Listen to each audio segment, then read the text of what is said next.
Pull up a chair, pour yourself a cup of something warm, and let's learn something more about Parsha Vayikra. Today we're continuing our journey through the world of Korbanos. And believe it or not, we're starting with a king at a toll booth. Because yes, even Torah can include a little bit of roadside drama. Now let me tell you the story. Once a king was traveling with his ministers. Every time they reached a toll booth, the king would tell his servants to pay the toll. "Servants, pay the toll!" The ministers were confused. They said, "Your Majesty, why are you paying? The money belongs to you anyway. Whatever you pay will just circle back to your treasury.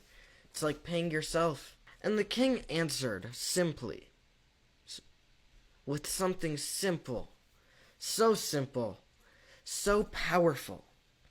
"I must act correctly. My subjects will take example from my behavior. When I pay the toll, others will too, and they'll obey the law honestly." Isn't that beautiful?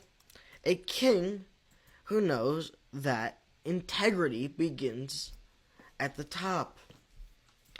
The Torah says Hashem is the same way. You might think, oh, Hashem owns everything, so why would it matter if the animal I bring for a korban came from honest money or not? Aren't I just giving him back what's already his? And Hashem says, it matters. I do not accept a korban that came into your hands through dishonesty. Hashem doesn't need the gift. He wants the honesty. It's like a child picking a flower from their mother's garden and giving it back to her.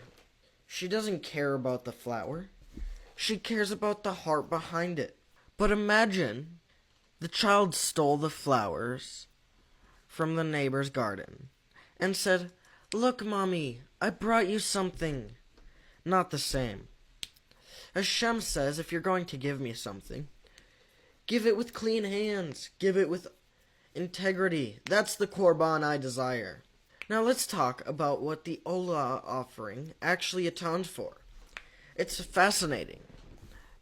There are things that people don't always even notice they're slipping on. Simple example.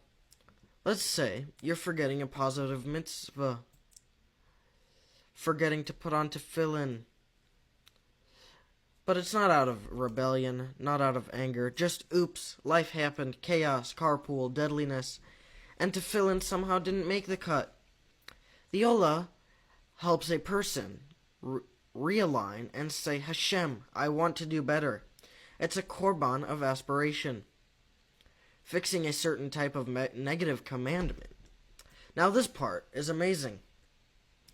Some negative commandments may be repaired by following a positive one.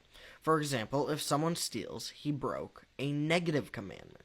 The Torah says, return it, give it back, make it right. The act returning becomes a mitzvah, a positive one. Even after returning the item, making amends, apologizing, paying the fine, there's still guilt on the soul. The Olah cleans that inner peace. It's Hashem saying, you fix the situation in the world, now let me help fix this situation inside you. 3. Atonement for the thoughts no one sees. Now this is my favorite part. The Olah also atones for improper thoughts. You know, the thoughts no one knows you had. The ones you wish you could scrub out. The ones even you're embarrassed to admit to yourself. Hashem says something so gentle here. Bring me an Olah, and let me help clean the place inside your mind that feels a little well down. There's something incredibly tender about it. Now let me leave you with a thought to wrap this all up. A korban brings you close to Hashem, close because Hashem cares about your direction more than your perfection. He's not asking you never to forget a mitzvah. He's not asking you to never slip. He's not asking you to never have a wrong thought. He's asking you to come close with honesty. Like the king paying the toll. It's not about money. It's about the example. The sincerity. The message. Hashem says, I see your heart. Bring me something real. Something earned. Something honest. And I will lift you higher. Thank you for joining me today on CHAISPEED Torah, my friends. May we walk today with honesty, with tenderness, and with the knowledge that Hashem treasures every sincere effort we make, no matter how small. Until tomorrow, bye-bye.